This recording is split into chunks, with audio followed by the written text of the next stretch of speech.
as you all know, that in 1994, it was joy. After apartheid, the official dismantlement of apartheid, and that was as a system. But it didn't mean that it was the end of race and racism and the oppression of the marginalized people. But it was a system to say, signing those documents. And I don't want to give an impression standing in here today to say that that was nothing. I want to say that we did make partial victories. Victories like these, partial victories that needs to be celebrated. That's why you see that big celebration going on. Yet we still have challenges that relates to issues of social inequalities. We still have schools in marginalized communities like mine, the one that you visited where you see where my auntie is, the schools there not being funded equitably. We've seen racism in white schools. And in fact, it's quite interesting because when I work with black mothers, when I ask them about desegregated schools, they never use the concept of desegregation. They just said, these are white schools. And I came back, I remember discussing with you and said, that's a very powerful way for them to see that they don't see much change.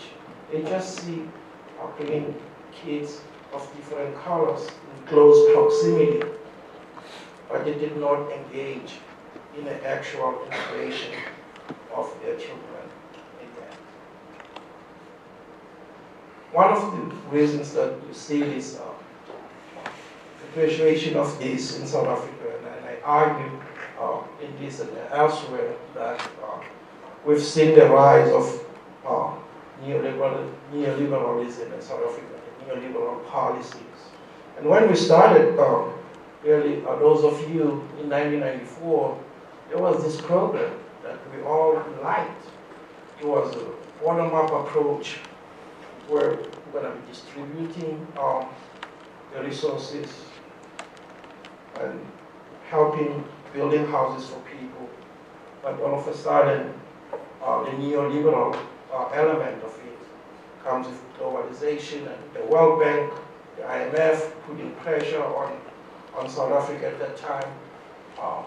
Also, South Africa wanted to be out of the global establishment, so accepted this. Now we have a program that's called ASISA, which is a clear neoliberal policy in economics.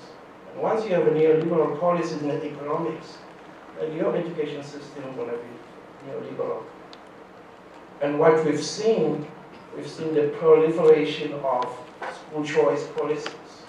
Instead of actually saying, we want to go in and reform fully all schools. The parents have to choose. Parents have not to begin to say, we're going to engage in school choice. And those who have done the research on the field or who understand what school choice can do to us will tell you that it is just a neoliberal policy that supports the privatization with the corporation influence. It's mostly like rooted in the Washington consensus, if I may argue that. And one of the things that will say that, how can we put democracy in a marketized form? Because democracy cannot exist in a marketized form where an individual who has power and connection and the politics of knowledge would be the one who will be able to reach those goals, when individuals who do not have power, do not have the politics of knowledge, who's not connected to those institutions, how do you expect them to compete? And, Milton Friedman was justifying that the markets probably would help everybody's problems, but we see now for how many years has the markets been the priority in the United States, right? But we still have urban schools, bless you. And when I talk to my students about urban schools, we study policy and say, how does policy help urban schools? You know, and my students come back to me to say, oh, Professor, we didn't know that policy is never neutral. Because if you have things like the marketized democracy, the Washington consensus, then you don't have equity in there. But also, you want to talk about globalization. What's the impact of globalization on countries like South Africa, on countries that are emerging economies, even on countries that are big economies? What's the impact? And also, when we think about globalization, we always think about the material and then the ideas that go up, across the Atlantic, back and forth.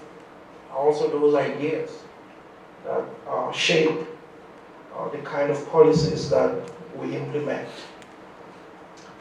So, as I conclude this talk, I just want to say that my work and other people's work in South Africa and in the United States clearly show that you can't have marketized democracy on education, because as soon as you have that, some schools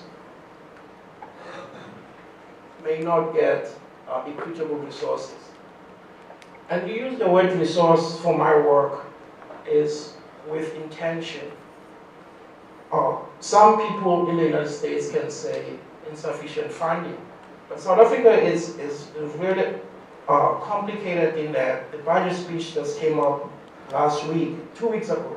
Education really it has more funding than in the United States.